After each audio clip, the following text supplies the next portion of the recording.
紅軍改編為八路軍，4.5萬人編入主力，剩下的3.5万人哪去了？八路軍的主力是由3大主力会师後的部队改編而成的。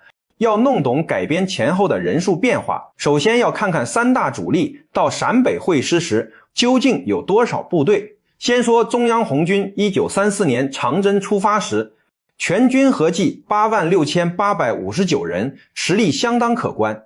然而一路上的損失是驚人的。根據鐵流25000記載，過第一道封鎖線損失3700餘人，第二道9700餘人，第三道8600餘人，第四道湘江一戰更是锐減30500余人。这樣一來，主力只剩下3万人。等到紅一方面軍和四方面軍會師，然後又分開，中央紅軍獨自北上，到達陕北時只剩下7200人。再說紅四方面軍，1933年全盛时期達8万人，後經歷反六路圍攻等苦戰，損失不小。到1936年10月，3大主力會師時，朱老總給中央的電報統計得很清楚，紅四軍5700人，紅五軍4600人，紅九軍9000人，紅30軍8000人，紅31軍5000人，加上直屬对等，總計42746人。隨後其中21800人組成西路軍出征，幾乎全軍覆沒。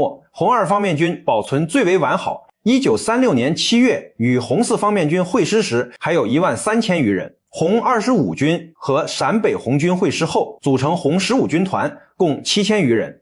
到1936年10月會師時，紅一方面軍3萬人，紅二方面軍1.3萬人，紅四方面軍剩1.6萬餘人，紅軍總數約59000人。那麼問題來了，到1937年改編時，有人說紅軍有8万人，可八路軍只編了4.5萬人，剩下的3.5萬人去哪兒了？其實8萬是虛數，正規軍約58000人。談判桌上，我方最初提出編4個軍12個師，顧祝同只給2個師 1.5 萬人。經過反復博弈，1937年3月8日，老蔣鬆了口，3個師 4.5 萬人，師以上設總部，這就是115師、120師和129師的由來。可58000人減去45000人，還多出13000人左右，這些人怎麼辦？毛主席早就留了後手，一方面把約9000人編入八路軍後方留守處，保衛陝甘寧邊區；另一方面，